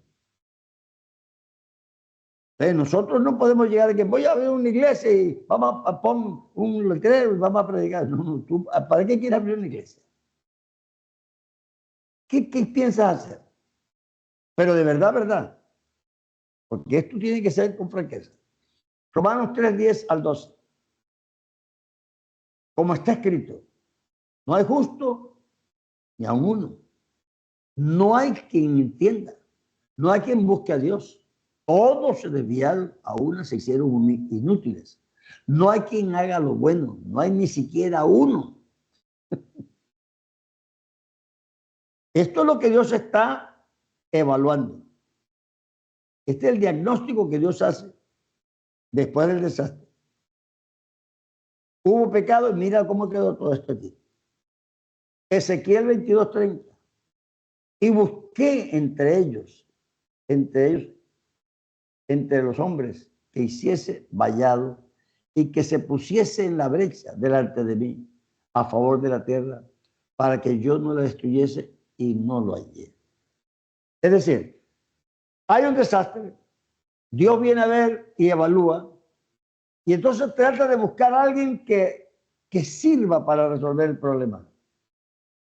No lo halló. Hermanos, no lo halló. Es decir, si Dios llega a Miami o a Nueva York y ve el daño que ha hecho el pecado y busca a alguien, será que lo haya. Porque hay una enfermedad, hay médico y parece que no hubiera. Ese versículo que dice que viendo la gente tuvo compasión de ellos, no es que no tenían pastor, sí tenían, pero andaban como si no tuvieran. Esparcidas como ovejas que no tienen pastor. Pero sí tenían, pero no cumplían sus funciones. Así que la gran equivocación que tenemos nosotros, que nos está haciendo daño hace muchos años, yo no creo que es maldad, sino que es que estamos encerrados en un problema que no veo por qué nos encerramos ahí. Nosotros se nos ha olvidado que hay un Antiguo Testamento y un Nuevo Testamento. Aunque digamos que no, sí. Y si no, pienso liberar. Nosotros no nos atrevemos a pensar que el Nuevo Testamento vino para reemplazar al Viejo. La Biblia lo dice. La Biblia dice, si el primero hubiera sido válido, si hubiera servido, no hubiera ningún lugar para el segundo. Pero el primero se dio por viejo y lo que se da por viejo está próximo a desaparecer. Así que hubo cambio de pacto y hubo muerte del testador para que se abriera el pacto. Y hermano, eso es una realidad. Y eso debió cambiar toda nuestra perspectiva, pero nosotros seguimos empecinados en ser como era David, o como era Salomón, o como era Isaías, o como era, ya los tomamos de ejemplo, porque Elías oró y cayó el fuego, y nosotros no queremos salir de ahí. Bueno, si queremos seguir ahí, la gente habla de Elías cuando le cayó el fuego, pero no habla del otro día que salió corriendo. Y que en la cueva le quitaron la licencia. Porque en la cueva Jehová le dijo, mijo, ya usted terminó. Vaya y me nombra a este, y me nombra al otro, y me nombra al otro, y usted se viene conmigo. Ya. Lo retiró del ministerio. Pero la gente se quedó fue con el fuego que cayó. No sé por qué. Nosotros no queremos ver lo que la Biblia nos muestra. Dice, la función del profeta del Antiguo Testamento, del Antiguo, dice Miqueas 3:8. Miqueas 3:8. Mas yo estoy lleno de poder del Espíritu de Jehová y de juicio y de fuerza para denunciar a Jacob su rebelión y a Israel su pecado. Eso es lo que hacía Juan Bautista, que fue el último de esos profetas. Venía Juan Bautista y predicaba el bautismo de arrepentimiento para el perdón de pecados. Y la gente venía confesando y decía, ya la hacha está lista y y está para hacer juicio y se va a terminar. Y bueno, eso es lo que decía Juan. Y está bien, eso está bien. Pero ¿qué cambió una vez que Juan se murió y Jesucristo apareció diciendo, arrepentidos, que el reino de los cielos se ha acercado? ¿Por qué no siguió predicando como él? Porque dice aquí, en Lucas 4, 17 al 20. Y se le dio el libro del profeta Isaías. Y habiendo abierto el libro, halló el lugar donde estaba escrito, el Espíritu del Señor está sobre mí, por cuanto me ha ungido para dar, no para declarar el pecado, para dar buenas nuevas a los pobres. Me ha enviado a sanar a los quebrantados de corazón, a pregonar libertad a los cautivos y vista a los ciegos, a poner en libertad a los oprimidos, a predicar el año agradable del Señor. Y enrollando el libro lo dio al ministro y se sentó, y los ojos de todos en la sinagoga estaban fijos en él. Y le dijo, hoy se ha cumplido esta escritura. Fíjate tú la función del uno y del otro. Están bien los dos, pero en la perspectiva del uno es una cosa, la perspectiva del otro es otra cosa. Este vino para denunciar en su pecado. Generalmente era la apostasía detrás de dioses paganos. Para eso apareció los profetas de esa época. Pero teníamos una promesa para después que terminara sus profetas. Y aquí Jesús dice, el Espíritu del Señor también está sobre mí, pero no para lo mismo que estaba sobre Amós. Miqueas y toda esa gente tenían su razón de ser. Entonces, el Espíritu está sobre mí para otra cosa. Para anunciar libertad a los cautivos. Para dar vista a los ciegos. Tú no te paras en un púlpito a denunciar el pecado, que ya todo el mundo sabe que eso es pecado. Tú estás para predicar la solución. Jesucristo dijo, vayan por todo el mundo y denuncien el pecado de la gente. Eso no dijo Jesucristo. No es que vamos a aplaudir el pecado, ni que no vamos a pensar que es pecado, sí, pero ¿qué es la solución? Lo que nosotros necesitamos es predicar una cosa que sea solución. Y no lo estamos haciendo. La persona a veces llega a la iglesia y dice, hermano, gracias a Dios que mi niño estaba enfermo. Y oramos y dice, entonces no, me voy a bautizar por agradecimiento. Esa no es la razón por la que tú te bautizas. Tú te tienes que arrepentir y creer en el Evangelio. Y si no, aunque te bautices 40 veces porque estás agradecido de la sanidad, no te has arrepentido. Porque no es la enfermedad tuya, es tu pecado lo que tiene que resolver. Gracias a Dios que el Señor me arregló el matrimonio. Sí, ok, ahora arrepiéntete de tu pecado. Es decir, que el arreglo del matrimonio puede ser un incentivo que te ayude a buscar el arrepentimiento, pero tú tienes que arrepentir de tu pecado. Pero como lo estamos predicando sin el pecado, el Señor dice, no, predíquele lo que pasó en el Calvario, predíquele la resurrección, predíquele que yo tengo toda autoridad, porque eso que él tiene yo se lo puedo quitar, pero eso sí, en estas condiciones. Entonces, ¿por qué Dios reaccionó así? Ante ese pecado y ante esa necesidad y ante eso, ¿por qué Dios reaccionó así? ¿Verdad? La primera reacción es porque vio la gran necesidad. Tú buscas una solución porque tú ves que se necesita una solución. Entonces, Dios ve la necesidad y Él reacciona. Toda la encarnación, toda la redención, todo lo que Dios hizo por 4.000 años, es que el hombre le creyó a Satanás, le creyó que él puede llegar a ser como Dios y que él quería saber el bien y el mal. Le tomó a Dios 4.000 años convencer al hombre de que eso era imposible. Al fin el hombre dice, miserable hombre de mí. Cuando estaba entre la espada y la pared, viendo que no, que yo quiero hacer, pero no puedo. Y intento, pero hay una cosa que me arrastra y es más fuerte que yo. Él llega un momento en que dice, Dios mío, ¿verdad que no tengo solución? Miserable hombre de mí, ¿quién me librará de este cuerpo? Aquí llega el momento en que dice, ahora sí tiene solución. Y todo pecador debe llegar ahí para que Jesucristo sea la respuesta. No son versículos para repetir y aprender eso de memoria y gritarlos en un púlpito, eso es fácil.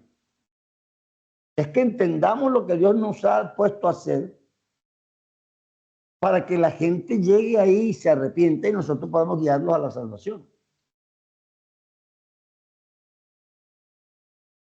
Cristo vino con un propósito y ese propósito era llenar la profecía que Dios había dado para esta época. Nosotros nos ha tocado vivir el siglo XXI. Nosotros no somos el profeta del Antiguo Testamento. No somos Juan Bautista siquiera. Porque Juan Bautista vaya hechos dignos de arrepentimiento. Sí, porque en esa época el arrepentimiento se mostraba casi teatralmente, echándose ceniza, pagando lo que se había robado, cosas de esas. Pero Jesucristo no predicaba eso así. No es que predicó que el pecado tenía problemas, no, sino que él tenía una solución más profunda. Él dijo, hay que nacer otra vez. Eso es lo más profundo que una persona puede llegar a hacer. Hay que nacer otra vez, imagínate tú. Es un milagro. Depende enteramente de Dios. Si tú te dejas que Dios te obre, entonces Dios te hace el milagro. Entonces, eso es una predicación distinta. Nosotros partimos de lo que Cristo hizo para ofrecérselo al pecador. El otro partía de lo que ellos hicieron para que se acercaran a Dios dejando sus pecados. Aquí Dios libera al hombre del pecado y entonces el hombre le sirve libre porque Dios lo hizo libre. Es totalmente distinto. Es decir, son dos filosofías de vida casi opuestas que no se encuentran una con la otra. Es importante. Viendo la gran necesidad, Dios toma una decisión. ¿Y por qué toma esa decisión? Porque Él es amor. Dios pudo matar, pero no mató. Dios es amor. Entonces, de tal manera, de una manera tan especial, amó Dios al mundo, que ha dado a su Hijo unigénito. Esos versículos nos están hablando es de lo que movió a Dios a hacer esa obra tan grande. Mirad cuál amor nos ha dado el Padre, que seamos llamados hijos de Dios. Pues el mundo no nos conoce, porque no le conoció a Él. Porque si le hubieran conocido a Él, nunca hubieran crucificado al Señor de gloria. Es decir, no le conocieron. Nosotros necesitamos tener esa claridad de lo que dio Dios, lo que valoró Dios y la solución que Él ofrece y cómo la ofrece. Y en este siglo que hay tanta predicación y tanto salen a las redes, hermano, el que no dé sonido verdadero confunde a la gente. Tiene que tener un sonido real, que tú sepas que la gente puede vivir. Así que el perfeccionamiento de los santos, Dios necesita perfeccionar a los santos. Y es importante que tú entiendas eso, que el hombre tiene que ser perfeccionado y Dios ofrece esa perfección. Bendito sea el Señor.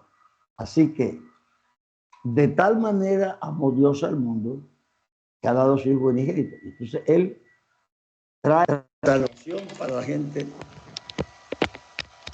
y necesita que nosotros prediquemos ese mensaje. La victoria de Cristo en el Calvario y en la resurrección. Tú eres pastor porque Dios necesita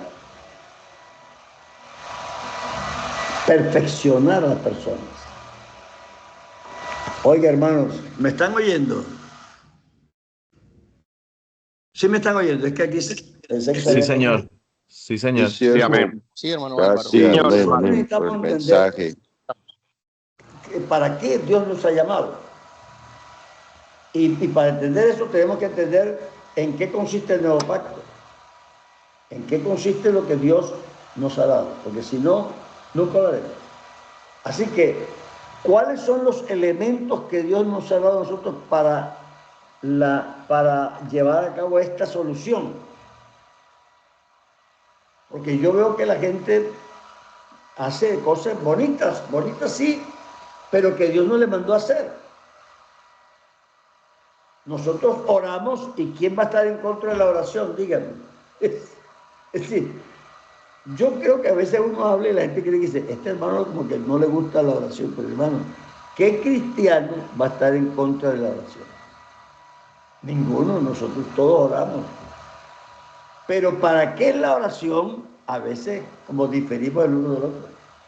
¿Por qué nosotros queremos a veces como doblegar la voluntad de otras personas a través de orar? Voy a orar para que Dios te convierta. Y le gusta o no, te vas a convertir.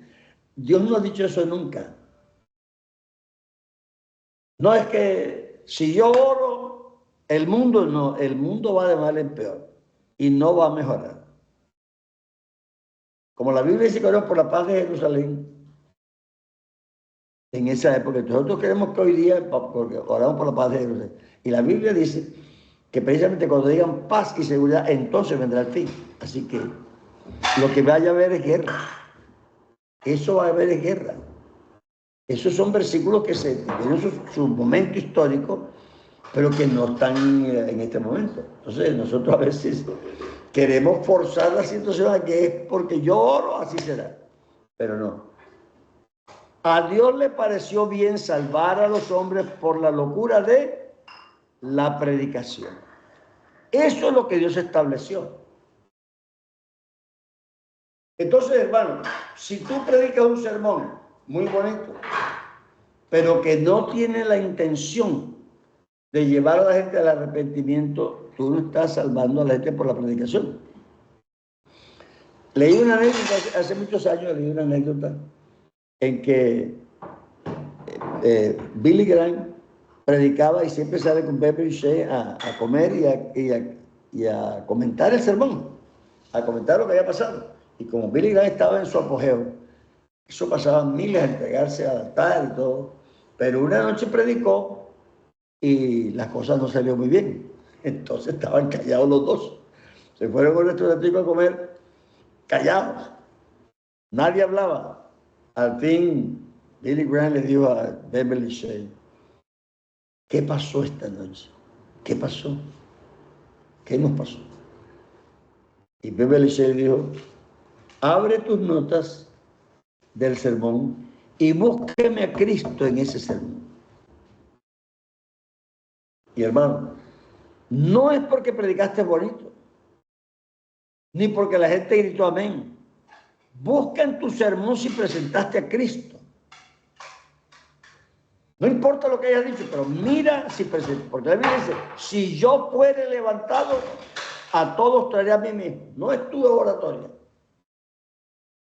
Te lo digo porque esas son lecciones que aprendí jovencito. Yo tenía un culto en un barrio muy deprimido.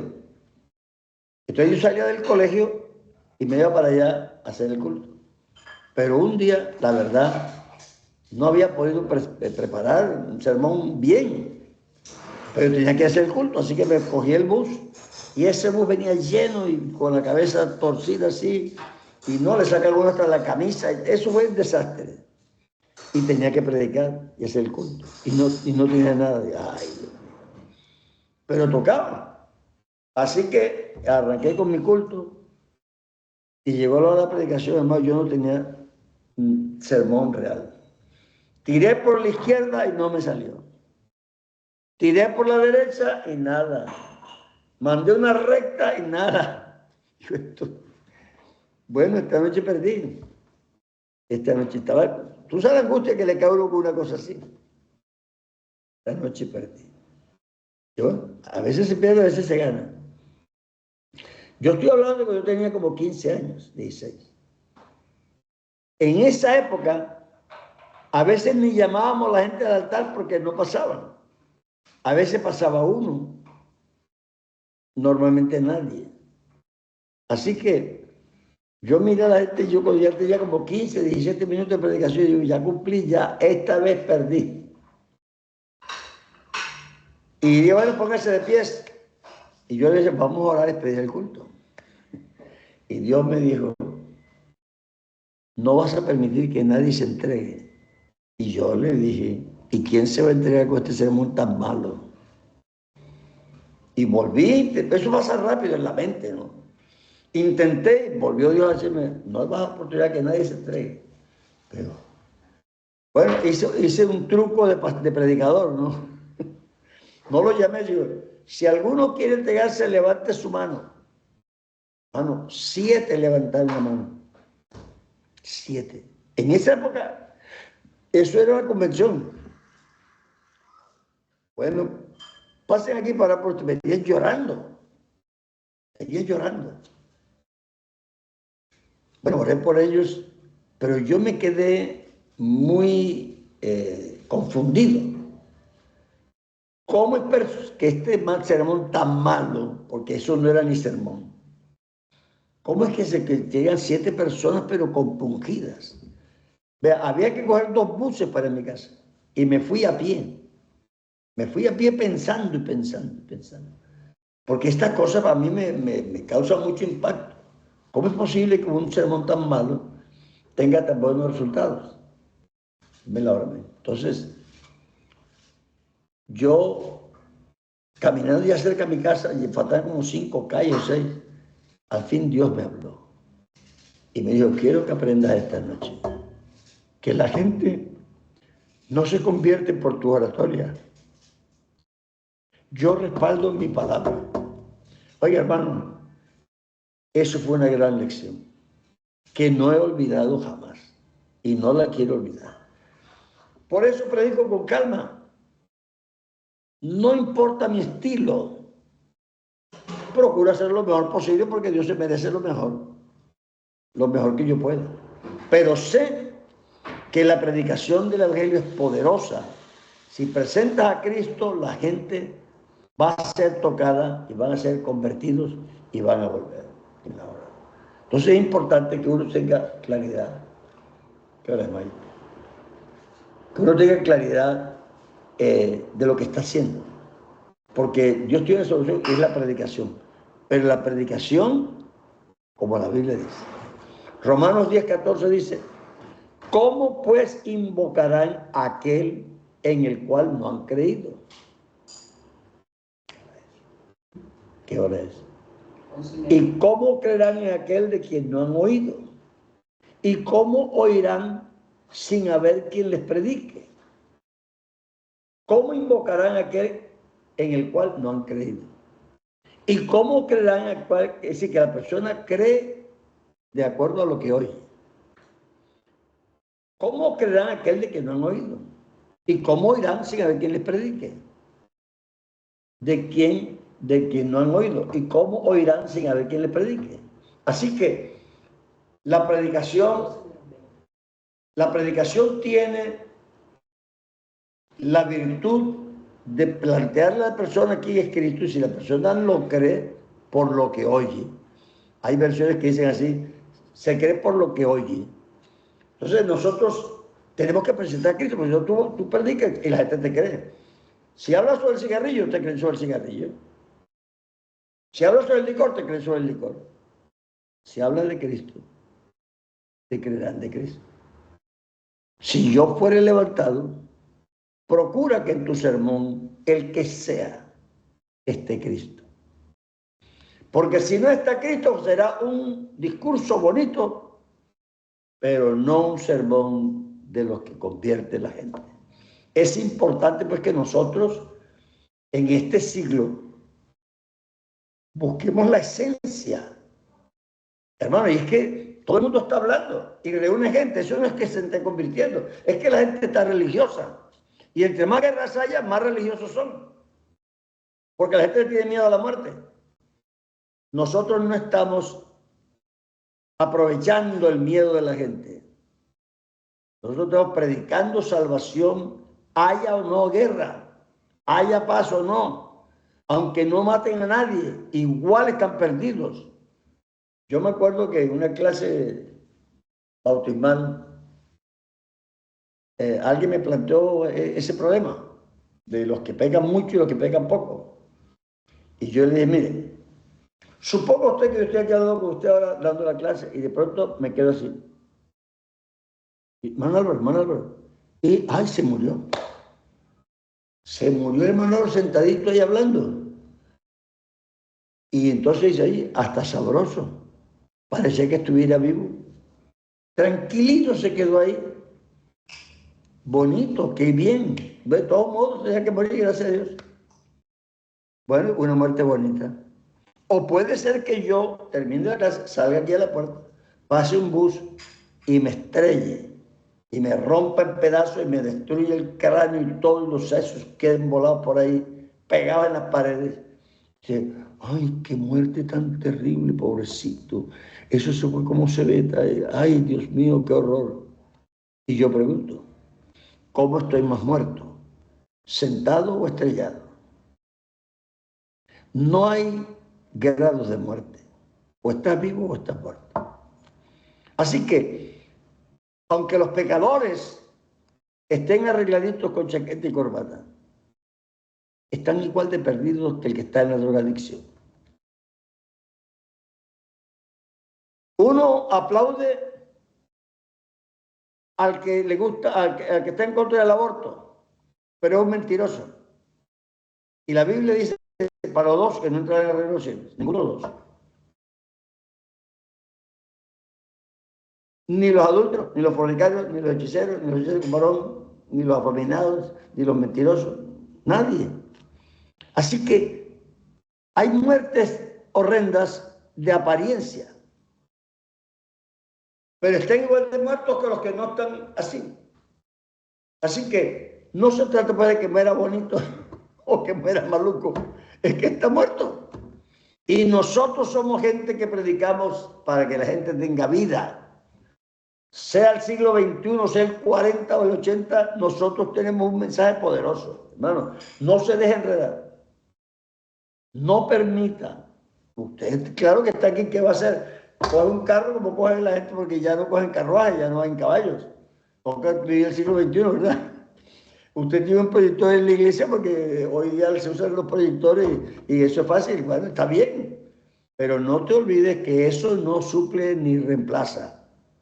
La unción es la unción y la predicación es la predicación. Y tiene que tener un estilo, un contenido, tiene que tener una unción especial que el hombre tiene para exponer la palabra.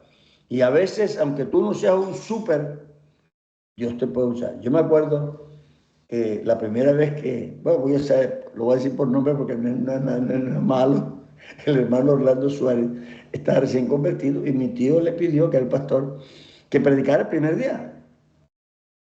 Y ese era un sermón malito, porque era el primero.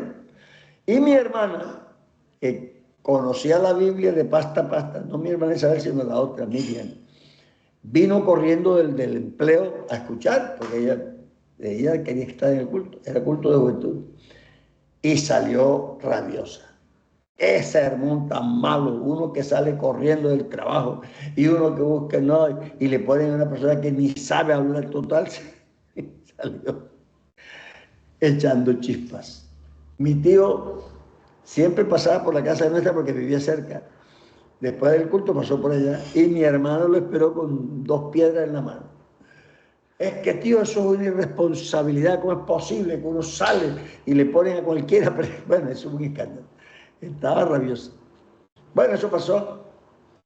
Pero como a los 2 meses, mi hermana tuvo un problema en la oficina con un señor que llegó a ser ministro y gobernador del Atlántico, y era un pesado. Y entonces escondió un memorando que mi hermana le había mandado, y entonces le iba a echar la culpa a mi hermana y le iba a perder el empleo, y no solamente podían hacerle un juicio. Bueno, eso estaba desesperada. Se encerró en la oficina a orar. Y me cuenta ella, porque ella estaba sola. El sermón que vino y me resolvió el problema fue el del hermano Orlando Suárez, que ya había criticado tanto. Y me dijo, no vuelvo a criticar yo ningún sermón. La palabra de Dios es viva y es eficaz.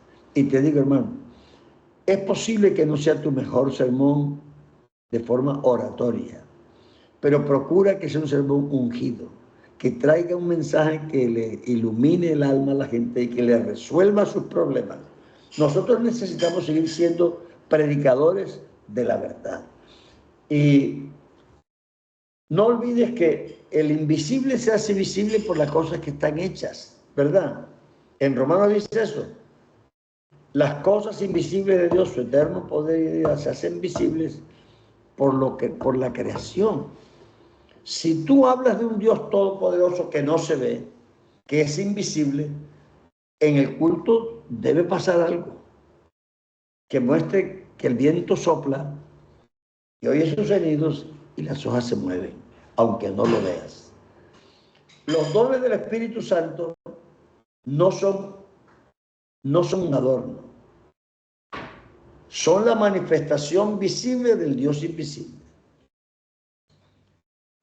No parecía que hubiera nadie, pero pasó. Hace poquito estuve en un culto predicando en Cali y pasó gente al altar y una inconversa, yo le dije que lloraba y lloraba y lloraba. Bueno, yo me puse a orar por otros. La esposa del pastor me dijo, esa señora la cogió el Espíritu Santo y empezó a hablar en unas lenguas tan lindas. Y bueno, ahí está. Eso es lo que nos interesa a nosotros. No interesa si el sermón fue bonito o no, pero hubo algo que pasó. Nosotros necesitamos esto, que esto no es chiste ni es cuento. La palabra de Dios es viva y eficaz y parte de las intenciones, los pensamientos y trae resultados. Y nosotros todavía somos esos que Cristo envió, esos que trastornan el mundo entero. Mirad, el mundo se va tras él. Ellos saliendo predicaron por todos los pueblos y ciudades. Y Dios iba con ellos, confirmando la palabra con las señales que enseñan. Esto no puede parar y no puede dejar de ser así. Tenemos y debemos tener, porque nuestras iglesias están bien arregladitas. Los pastores cada vez están mejor preparados, gracias a Dios. Pero hermanos, nada reemplaza el poder del Espíritu Santo. Nada reemplaza la actividad de Dios. Y la actividad de Dios depende de la verdad. Conoceréis la verdad y la verdad os hará libre. No olvidemos que la gente va a reconocer al invisible por lo que ve. Así alumbre vuestra luz delante de los hombres, para que vean vuestras obras buenas y glorifiquen a vuestro Padre que está en los cielos. Dice Romanos 2:24, porque como está escrito, el nombre de Dios es blasfemado entre los gentiles por causa de vosotros. Así que como lo blasfeman, también lo glorificaban. Porque Pablo dice, los que no habían visto mi rostro, solamente había podido decir, el que perseguía a la iglesia, ahora predica este mensaje. Y glorificaban a Dios en mí. Nosotros somos un motivo para que la gloria de Dios sea conocida. Nosotros somos la gente que por nuestra pulcritud, nuestra manera de predicar, nuestra manera de administrar, nuestra manera de sentir a Dios, trae gloria, trae honra al nombre del Señor. Y eso no puede faltar. Todavía, vea, yo me pongo a mirar la televisión a veces. Me perdona si ustedes no ven televisión, pues yo a veces sí veo. Si eso es pecado, me perdonan. Pero a veces veo televisión. Y yo me doy cuenta por la publicidad que lo que es el testimonio personal sigue siendo lo más efectivo que hay. Señora, ¿con qué lava usted su ropa? Yo lavo con esto. Me queda así. No, mire, aquí tengo esto. Yo lavo con esto, ¿verdad? Y eso es el testimonio.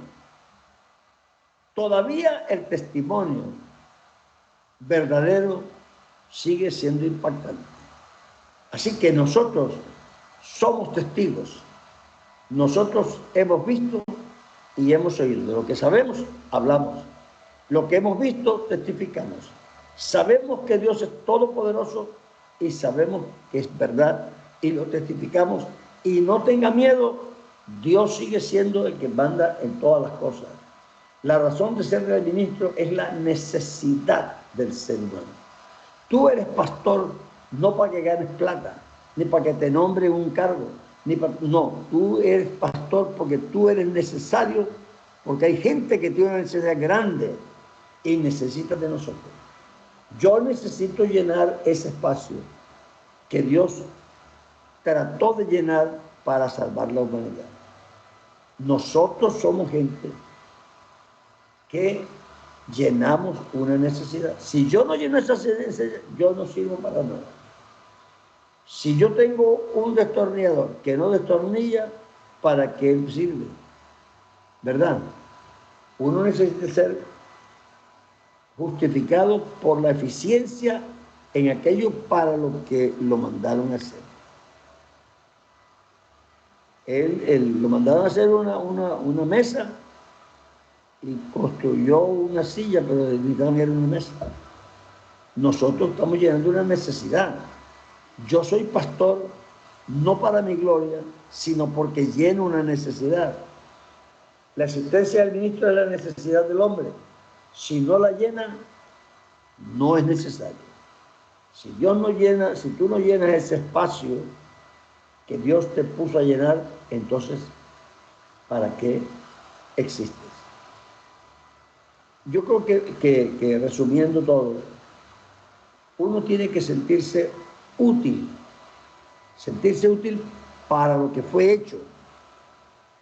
Yo no soy pianista, pero es que yo no utilizo el piano para mi trabajo. Yo no soy cantante, pero es que yo no me dedico al canto para hacer mi trabajo. Yo soy predicador. Entonces yo voy a intentar que Dios me dé la capacidad, el conocimiento, y yo estar en el sitio donde Dios me pueda usar para llenar mi sitio. Yo tengo ya 81 años. No puedo hacer lo que hacía antes. Pero eso no quiere decir que todavía no lleno mis espacios. Todavía lo lleno. Y donde yo me ponga, voy a predicar la palabra. ¿Por qué? Bueno, porque ese es mi puesto. Hasta el día que me desgaste ya no se pueda más. Pero mientras Dios me dé la oportunidad, yo necesito llenar ese espacio que Dios intentó cuando creó los pastores. Dios no creó los pastores para ser famosos, Dios no creó los pastores para que tengan plata, Dios no creó los pastores para que tengan casas grandes. Si Dios te la dio, Dios te la bendiga, pero eso no es el propósito de Dios. Tú tienes una cosa, y es que Dios te llamó para llenar una necesidad. Necesitas cambiar de manera de pensar para que tú entiendas que tú vives, como dice la palabra, nadie vive para sí. Y si vivimos, para Él vivimos. Y si morimos, para Él morimos. Así que sea que vivamos o sea que muramos, somos del Señor. Yo creo que cuando uno es consciente de eso, uno vive para la causa. Y hermanos, vivir para una causa es una cosa muy especial. Yo recuerdo cuando yo fui misionero en Málaga, había un muchacho que era, le decían comunista, pero eso realmente lo que eran republicanos, porque en España, en esa época y todavía, la república está proscrita. Y ese muchacho, su papá era comunista, supuestamente. Y él tenía un taller muy grande de banistería, era muy bueno, era conocido. Y me decía él, hermano, mi papá produce millones al mes. Coge solamente su sueldo y el resto lo manda para el partido. Eso es lo que hace un hombre que está comprometido con una causa. No es su propio beneficio ni su lucro. Él tiene un compromiso con una causa. No es un trabajo, no es una actividad, es una causa. Cristo estaba comprometido con esa causa y le costó la vida. Pero a los que amó, los amó hasta las últimas consecuencias. Así que yo les suplico, aunque estemos en el siglo XXI, y gracias a Dios que Dios nos permitió vivir aquí, porque aquí estamos, con todo lo que tenga, pero que no perdamos nuestro sabor, no perdamos nuestra identidad, no perdamos nuestra razón de ser. Soy pastores porque hay una necesidad y Dios creó los pastores para llenar esa necesidad. Dios me los bendiga grandemente y espero que les haya sido de bendición y ayuda. Yo no sé si tenían planeado parar en la mitad o no, pero no me dijeron nada, así que yo seguí derecho. Así que descansen y Dios me los bendiga. Hermano, de verdad estoy feliz, contento de participar con ustedes. Vamos a tener una palabrita de oración. Soberano Dios, qué bueno es servirte, qué bueno es conocerte. Que tu palabra, Señor, reine en nuestros corazones. Que tu Espíritu Santo, Señor, guíe nuestras vidas.